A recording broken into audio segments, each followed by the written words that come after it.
It was one of the worst performances I've seen in a long time. It felt like they were a bunch of lost boys out there. Who's the superstar in this current Spurs team? I think it's about knowing the Spurs DNA and knowing what it is to be a Spurs player. I did see something disgraceful at the ground on Saturday. A half and half Spurs-Chelsea style. People calling for him out is just So social media talk. As inside Spurs, we're not having any of that. We're backing him. We're backing him. You could see that that's exactly what had happened. He said, come on, we've got to do the walkaround, and they went, no chance, not today. There's so much pressure on all those strikers because they've got, the Harry Kane pressure. But then I think Dominic Solanke, I think Bence is right, he's going to come in and be the perfect Thomas Frank striker because he can do it all. He's strong, he's quick, he's between the posts, he's fantastic, poacher. Then you got the North London derby. Some would say these are good games for Thomas Frank.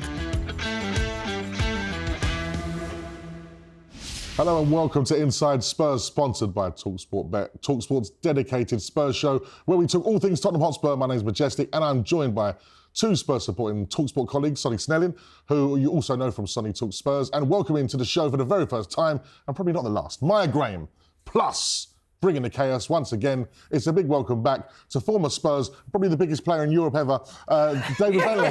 Like O'Hara on that show. Well, guys, it's good to get the laughing out of the way because there was not much laughing to do after the Chelsea game. We are, of course, reacting to the worst Spurs home performance I've seen in a long time. I'm going to ask you which one you compared it to the other day. Yeah. Spurs' lowest XG since records stats began, 0.05. Oh, Sonny, let's start with you. You compared it to a game of recent years, which I was very frustrated afterwards, which was the AC Milan game, Champions League, Antonio Conte. I think that was our, we had a 0-0 against Monaco the other day. I think that was 125 games before and our last 0-0. So Thomas Frank bringing us full circle, it would seem, in this style of football. But I'll be honest, what did me in was the effort. I think we spoke about this beforehand. Just severe lack of effort in a London derby against one of our biggest rivals. Was it 3 shots in general? Was it 0.05 XG? Just not good enough at this stage, which is a shame because I'm a really big fan of Thomas Frank. I've seen a lot of weird stuff on social media from Spurs fans already calling for his head, which I think's absolutely balmy. But at this stage, and I'm going to nick a quote that Maya said off camera, Rome wasn't built in a day. We have got to back this process. But it is a painful one. I will say that. You can't be nicking her quite like it's her first show. Do you know what I mean? You got to Maya. It's popped into my head, I'm sorry. I can't use it now. Rome wasn't built in a day, Maya, but that was one of the flattest London derbies I've ever seen. Yeah, it didn't have the feel of it. No. And, I mean, I'm sure we're going to talk about the stadium and the home game record soon, but it felt, I wasn't in the stadium, I was actually here working, which is always a treat when Spurs lose and there's Chelsea fans in the office. But it was flat. And I think just off the back of your point, Sonny, I think it felt like they were a bunch of lost boys out there. And I don't want, I know, strong, isn't it? I like that. But there was no, and obviously Romero didn't start the game, but it must have got to about the 30th minute, probably before that, and I thought, get him on at half-time. Nothing against Van der Ven, brilliant player, but I felt like we needed someone on the pitch that was going to say, listen, lads, give your head a wobble. This isn't all right. We need to fix up, because I didn't feel like there was any structure, any leadership, anything. It just felt like we were chasing shadows. We had no control of the ball. It was terrible. Yeah. I felt ashamed watching the performance, to be honest. And I'm not saying that Romero going on at half-time would have fixed it. He obviously did come on. But hopefully going forwards, now he's back fit, it might add a little bit more certainty to our team. Bence, you was there? Yeah, I was at the game, It was pretty difficult watch, Wasn't it? It was one of the worst performances I've seen in a long time. Was you there in a working capacity, or did you just go? No, I took my little boy, Okay, he had a great day out. It's beautiful. So here's the thing, I took my son Leo as well, right? And as you say, the thing about going to football, especially with your kids and that, you want the moment, you get off the seat. Oh, I love it. But Aaron Lennon was the king for me. Every time Aaron Lennon went on a run, we called it the effect. And the seats are up. Mate, I have never sat down so often in a football game. We didn't get up. There's nothing to get up for. And that's the difficult thing. I think that's in the modern game as well, but Spurs are suffering from it at the minute. You want the players to go for it. You've got to entertain the fans. That was You just said something about being the boys. It did look like men v boys out there. Chelsea are very physically dominating over that game, and Tottenham just didn't turn up, which was disappointing. It's an opportunity. What a big game as well the Chelsea game is, isn't it? I mean, they are a rival, and they've come and they've turned us over again at the stadium, which is disappointing. Get out of second gear. I didn't think Chelsea played well. It's so disappointing. But you want the players to be creative. You want the players to go out there and entertain the fans. If you go out and entertain the fans, at least try something, and you lose the game, you come away in a positive frame of mind. You think, well, we're 4th, 5th in the league. We're still very positive. At least we had a go. But they just didn't do anything in the game, which was disappointing. So we really need to try and have a diagnostics on what's going on at home, because it's a problem, right? We've only beat 17th place Burnley at home this season in the league. That doesn't look good. Obviously, nicked a point against Wolves, lost to Bournemouth, lost to Villa, lost to Chelsea. Now, White Hart Lane was glorious, you know, and it was amazing. I still think with this stadium, there's an energy in it that isn't up to scratch. Now, as a former player, Bence, this whole thing of the crowd being the 12th man, how important is it? As Spurs fans, are we responsible, or is it the fact that we pay our money, we're expected to see a performance, so we've got every right to not sing and not chant, or if we get behind the team, maybe they'll go for it. Do you think the players, as Maya mentioned, feeling like boys versus men, are they feeling the pressure of their own fan base on them at the moment, or is that an excuse? No, it's not an excuse, because the fans are so important. They are. They create a positive environment for the players. You've got some players that can handle it. Romero, you talk about, he don't mind whether you boo him and whatever, but you've got a few lads that might not be able to take it in that way. So the fans are so important. They create that 12th man. They create an atmosphere that can intimidate the opposition. And you don't want that negative sort of energy that coming in. You want that positive vibes that come out and the players feel comfortable. You know, every time you moan and groan, if they lose the ball, you know, the players do have a responsibility, and I do understand the financial implications of what the players get, what the fans have to pay to get into the ground. But if you can keep that positive mindset, that's something that if Tottenham and that ground harness, that's something that will kick the team on like to a different level. So it is important. Yeah, it's important, but, you know... Don't want to leave it as an excuse, though. I know where you're going. Ex-player trying to make excuses. No, but yeah. As fans, Maya, you know, like, getting off our seats, I think sometimes we have to remember as well, this is the first season without a Sonny or a Kane. Yeah. Like, who's the superstar in this current Spurs team? Like... You know, I don't even think it's about being a superstar, right? I think it's about knowing the Spurs DNA and knowing what it is to be a Spurs player. Now, we had Kane and Son for so long, and obviously Kane left, and then the period of us trying to get over that, replace him, we still had Sonny, right? Yeah. And he was still there to guide the newer players and just fully embrace, even though his performances probably weren't up to scratch, that Spurs ethos, right, that we know. Now, we don't have either of them, right? And it feels like it was even though we kind of knew it might have been coming, it still felt like a very hard end to both of them, right? So Kane gone, Son gone. Now, I couldn't tell you one player in the squad who really embodies what those two did when it comes to knowing this Spurs identity. I think Maddison is the only person that really stands out for me that does, even watching his own vlogs and that, the way he's with the lads. 100%. I think he's such a big loss at the moment. He is, and I think you can see it on the pitch. Obviously, we know what he's like as a player, but I was, if I had to name anyone, it probably would have been Maddison. I completely agree. But it's hard when he's injured and we lack that on the pitch. Yeah. Sonny, agree? Yeah, I mean, maybe Kulusevski chuck in there just to sort of grabbing the game by the scruff of the neck, you know, driving with it, making something out of nothing. There's no one at the moment who is got that magic. And I think you mentioned Kane and Son there, and I think David will back me up here as well. Like, we've had so many players in the past, especially in that attacking sense, like your Ginolas, your Sheringham's, I could name everyone, Berbatov, Keane, who were just magic up front, Gaza, like creative in midfield. But at the moment, it is quite stale. You go to the football to get entertained. I've been to 2 home games this year, Villa and Bournemouth. 2 disappointing losses as well. Burnley's the only one you can get up for, but again, they're a promoted side. It is really annoying. And again, even, you know, Van der Ven, you see him as a leader, maybe Porro as a leader, but there's a lot of excuses from some of those players. I feel like they do that thing where they try and G the crowd up every so often, but it's like, it's such a vicious circle, this atmosphere and stadium thing, because you hope that they get you up for it, but they're not getting us up for it. Yeah. So then we're moaning, but then they're moaning at us for moaning at them. So it just will forever be like that. And I don't even know if that's the fact, because there's now 62,000 people in that stadium instead of 30,000 at White Hart Lane. I feel like that, you know, people say, is it tourists? I don't think so. I think us as Spurs fans, we are entitled because we do pay a lot of money. Well, I did see something disgraceful at the ground on Saturday.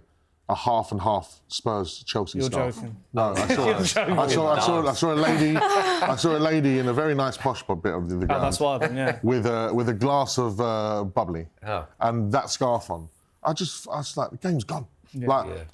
I would never wear a Chelsea and Tottenham scarf. No. It's a even if stadium it's a final. ban, isn't it? Stadium, a lifetime ban. Yeah. Like, Any half and half. Any half and half. Should we find her a banner? But this whole, where was it? I think it was the West Ham game they banned half and half scarves, didn't they? When Spurs were coming to town. Or You whatever. can't have that. That's just. I think all of that kind of stuff goes into the game now where we're at with things. Everything feels so sterile. You think it's more of a footballing problem rather than, like, across the league, rather than an individual problem? Chelsea beat us 1-0, right? They were better than us. They won every first ball, every second ball as well. Caicedo was fantastic. But again, from a game where Caicedo's the standout man and they win 1-0, football's boring. Well, it is if they're the players that are their standout players. Well, 150 was he 150 mil? Caicedo was very good defensively, but unbelievable. Yeah. These players are great.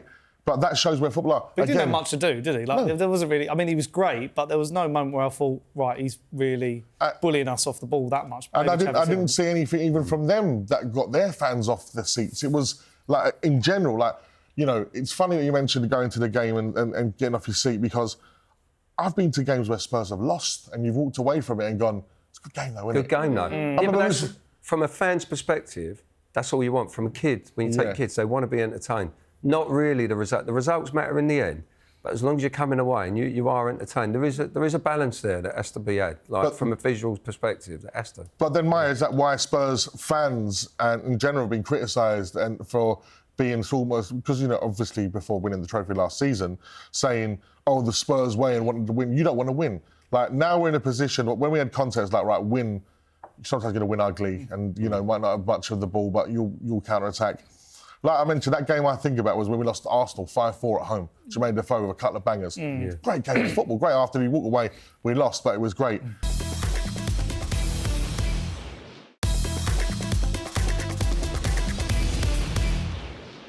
Would you rather win, or would you rather be fourth in the league at the moment, or down in 10th and maybe give it a go, try to be a bit more expansive? What you're a defender yourself. No, so. Yeah, here we go.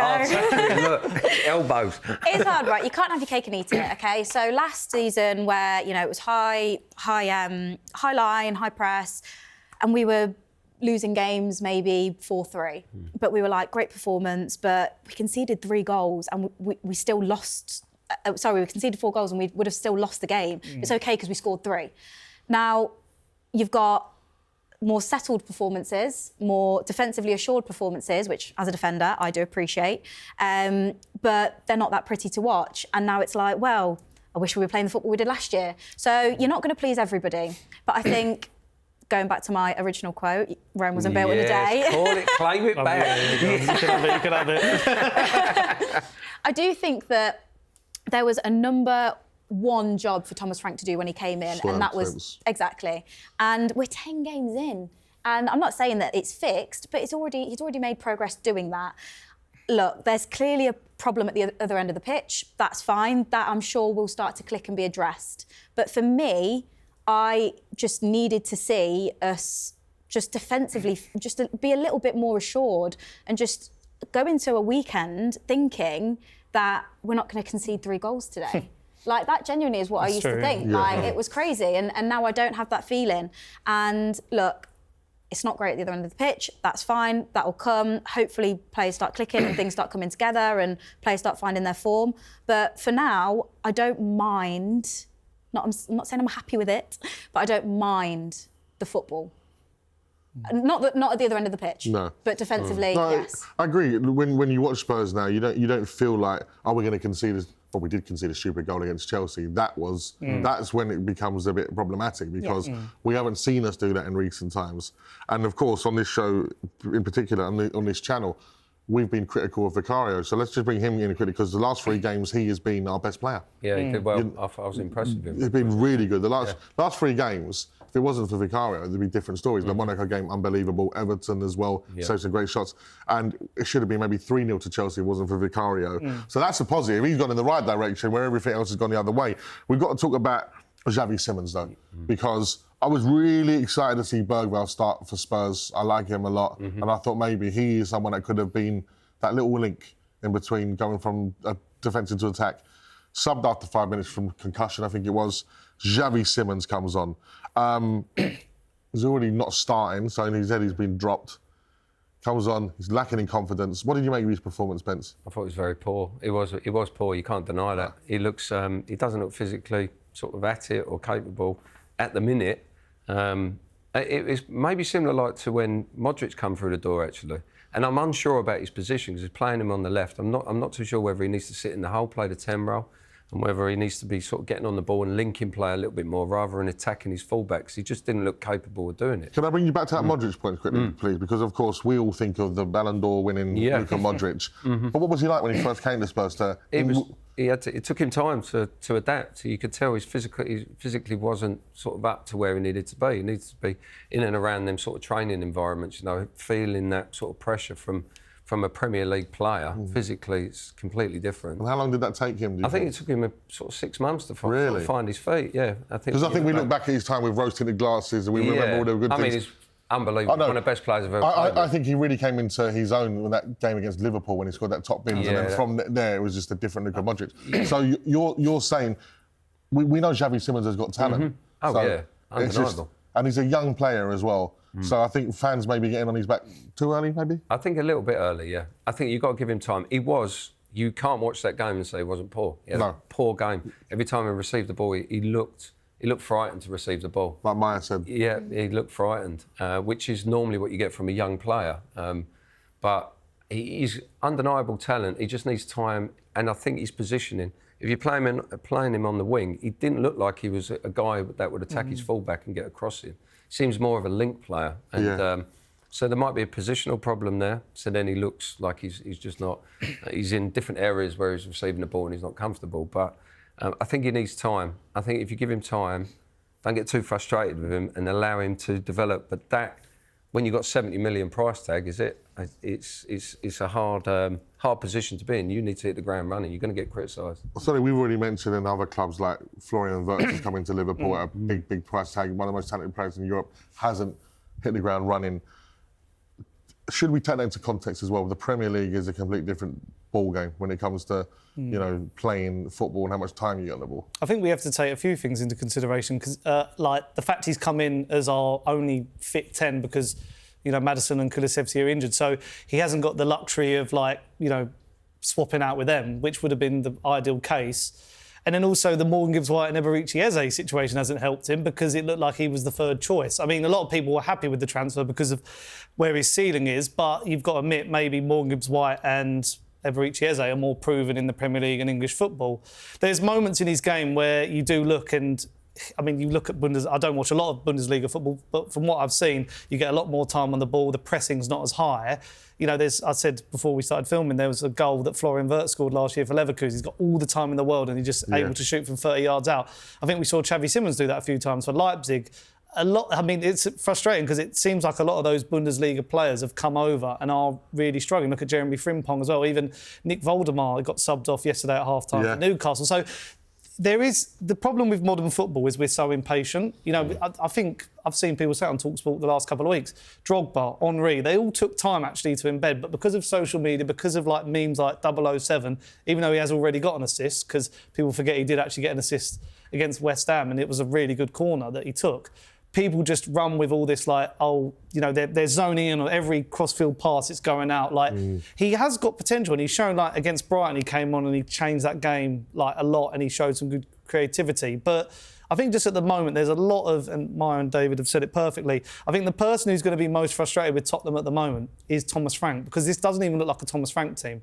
Think of the attackers he's been able to curate over the years, and Buemo, Watkins, Benrahma, you name them, Tony. Like, he's been able to get so much out of the attack. And we know this Tottenham attack has got goals in it. It scored loads of goals the last couple of years under Ange. And the defence was the thing we had to fix. And I'd like to say we have fixed that. It's the occasional pop shot that goes in, against Villa the other week, or like a mistake from the back.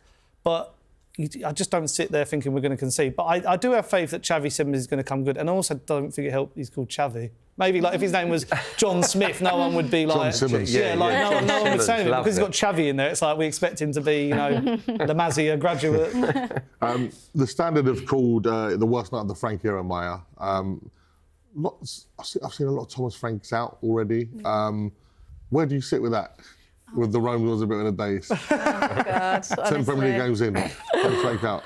4th in the Premier League. You can't please people. You just can't. 5th in the Premier League, sorry. Was it three points off second? Yeah. 5th in the Premier League. Champions League's been okay. Undefeated. Undefeated. I mean, a few draws in there, but I probably would have hoped we would have maybe got something out of, but still undefeated. I really don't.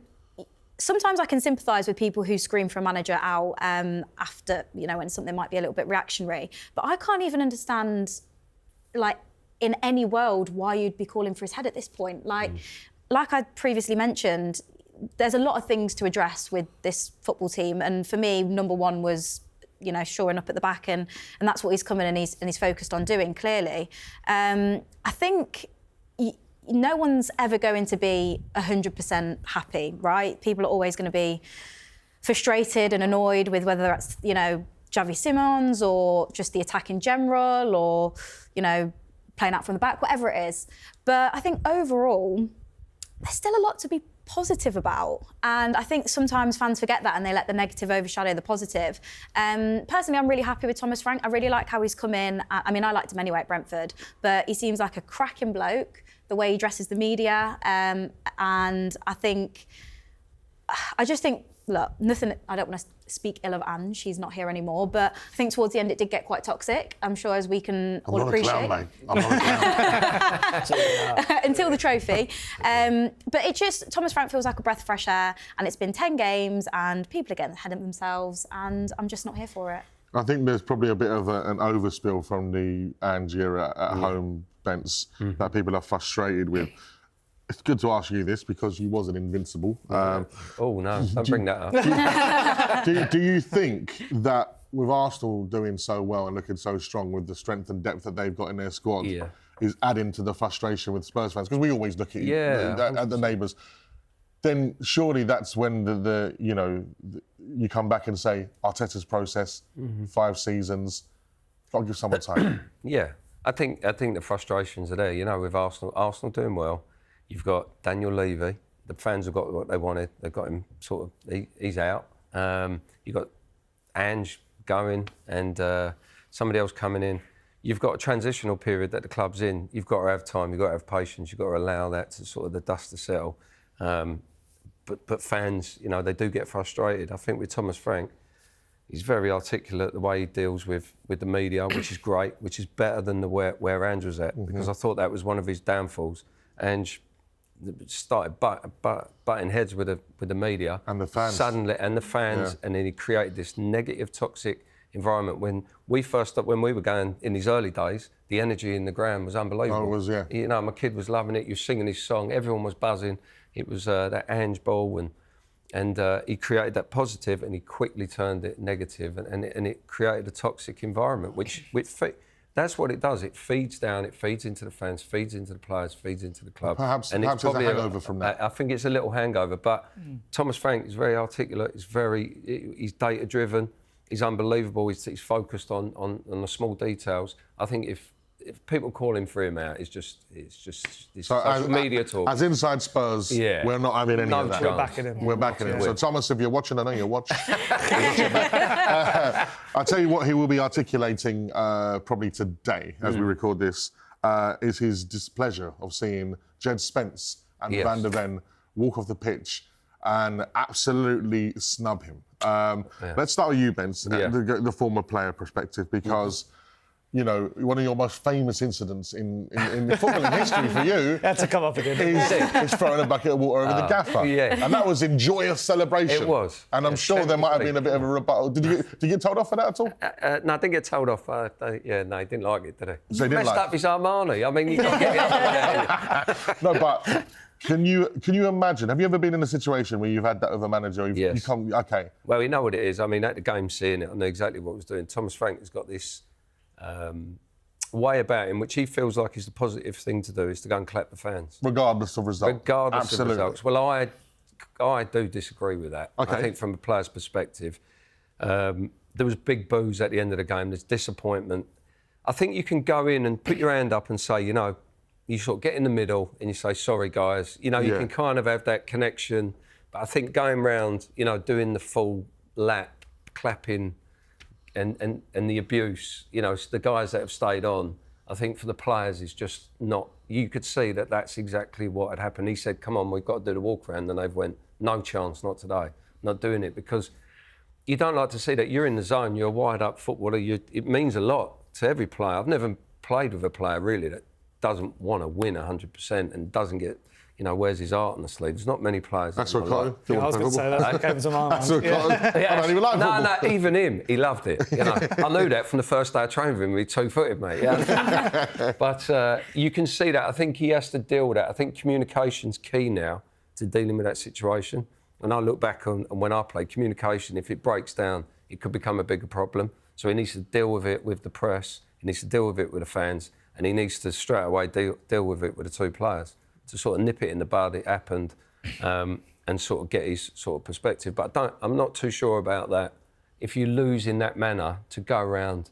that seems to be the collective response from all previous players that we've heard in the media all week.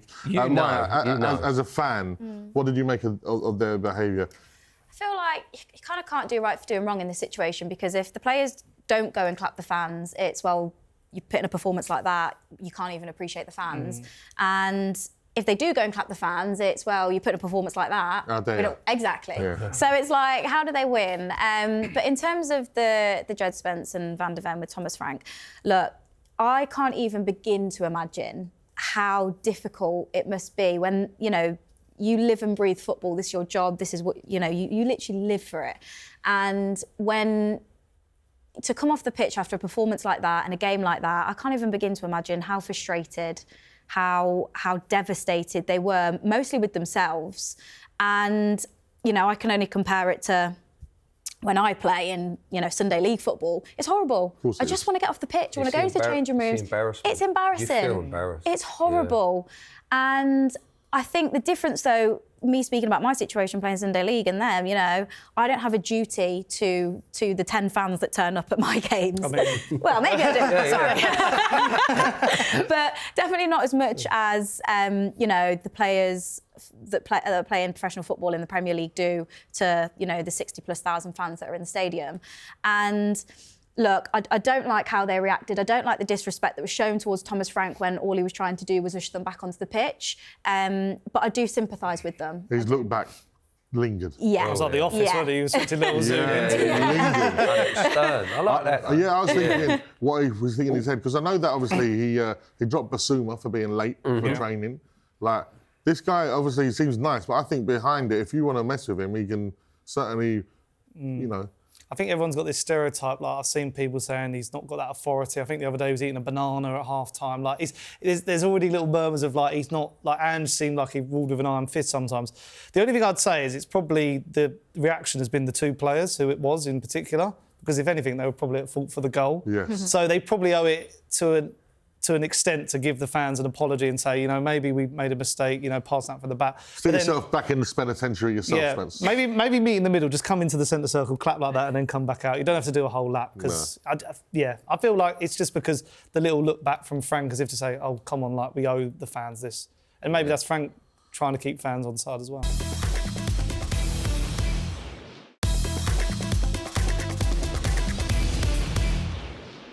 You're watching Inside Spurs with our partners, talkSPORT Bet. Don't forget, new customers get an exclusive offer of £40 in free bets when you bet £10. Go to talkSPORT Bets talkSPORT.com/Inspired Spurs to claim this offer now. Right, let's talk about the Champions League game coming up at the Tottenham Hotspur Stadium. We are, where are they in the league table? I think at the we're moment? 15th, which does sound quite low, but we saw PSG were in that lingering middle section and they went on to win it. So and Copenhagen are about 24th, I think. Yeah, I think they're near the bottom. Yeah. So normally you'd think that would be a banker, Sonny.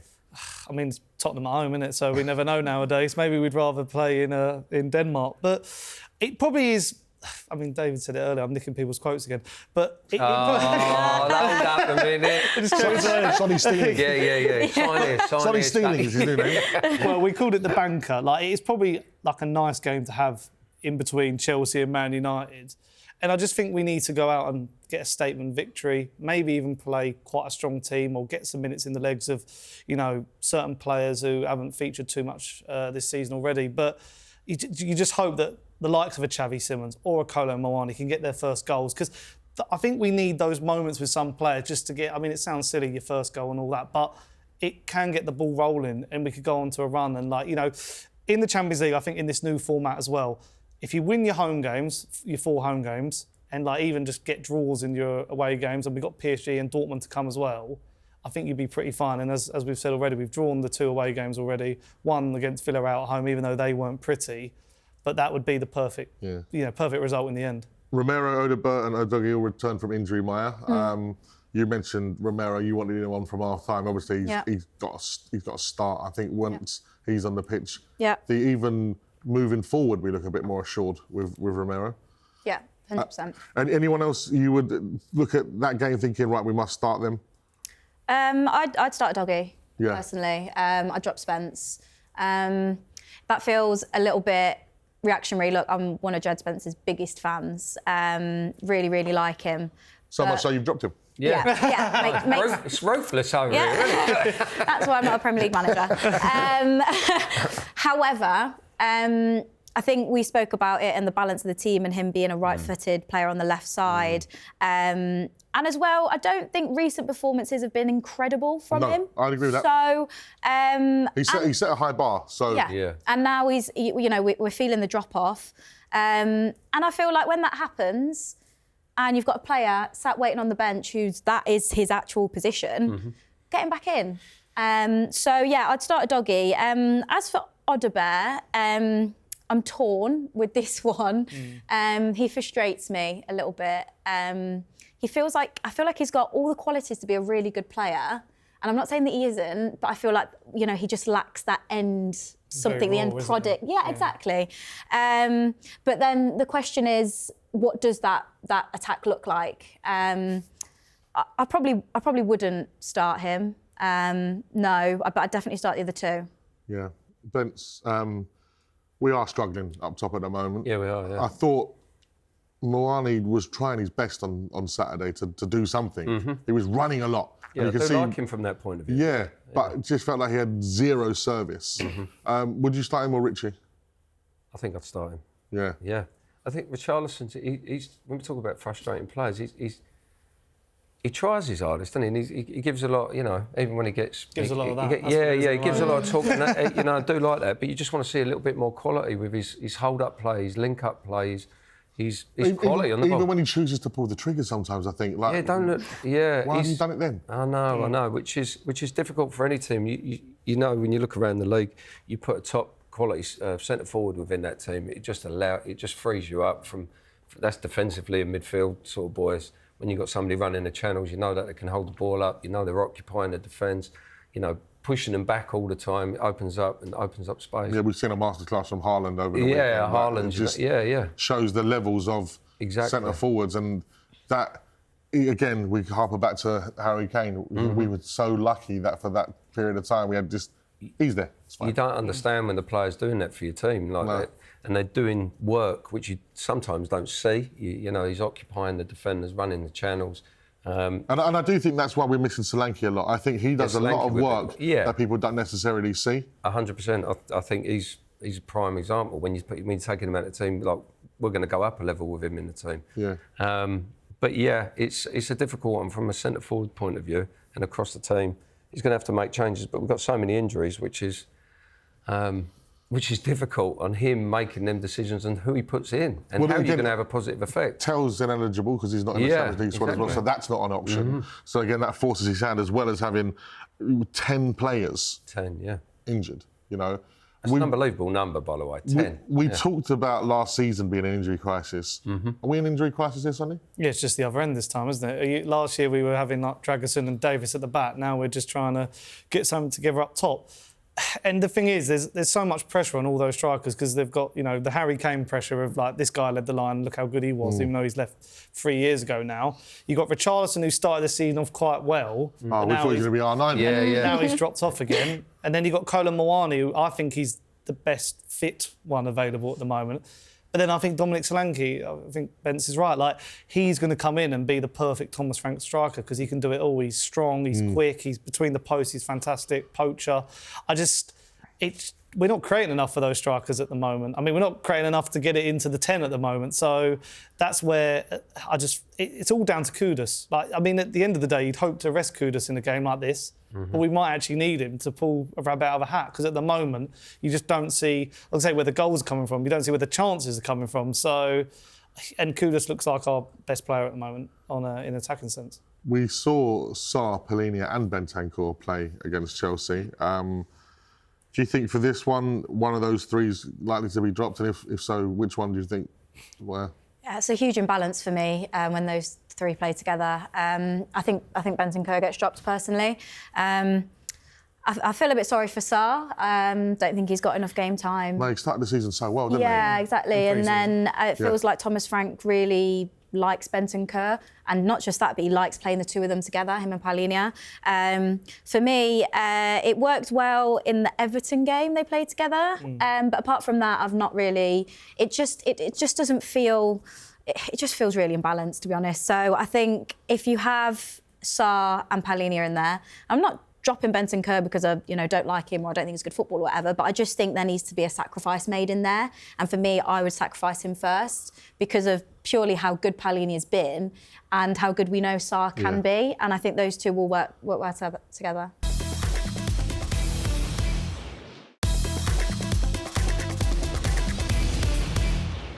As a player, Bence, you've had a bad game, a really bad game. Everyone's on top of you to get it done. You go in with the boys on Monday. You've got a game against Copenhagen in the Champions League. Is this the perfect opportunity to put things right? And are you talking about it with each other? It's a horrible feeling. When you come off a defeat like that and the manner in which you've lost, you're fully aware of what's being said by people like us. You're fully aware of it, and your family, everyone you're connected with. It's the worst feeling, and it's horrible. And you're targeting that Copenhagen game to put it right. Every lad will be. Because the whole team. The noise is amplified even more so now, because in your generation, the social media things just come about. Yeah, it's even worse now, yeah. But you can feel that energy, you feel embarrassed, you can't believe for one, you don't want your peers to come, they don't want them turning up and doing you know what I mean? Like Chelsea boys coming. And then you feel like you let the fans down, then you let your family down, you're going home with it, and it's not a nice feeling. Every player will be feeling that. Thomas Frank, all the coaching team, and they've got to put what a perfect game to put it right. And so do you think in Thomas Frank's mind, he goes into that game knowing that the problem is we can't create anything. At home, there's a real stale atmosphere, it's a little bit toxic. Does he try and implement some way by being a more attacking? I don't know how he does that with the personnel he's got so far. And do you think sometimes that maybe it isn't necessarily coming from the manager, the players just sort of go into their shells? Because I can't imagine him saying to his players, like with Xavi Simons, hold on to the ball for 3 or more touches. That's got to be a natural thing as a player that he's doing. I think Thomas Frank, he'd go in, he'd make sure that we're stable from set plays. He'll make sure that we've got structure with our back four. He'll make sure that the whole team is set up correctly and have a way of playing. But every manager, when you've got talented players, don't tell them what to do with the ball. No. They tell them areas in which they want them to get into. But when they get the ball, it's up to you to go and do your magic.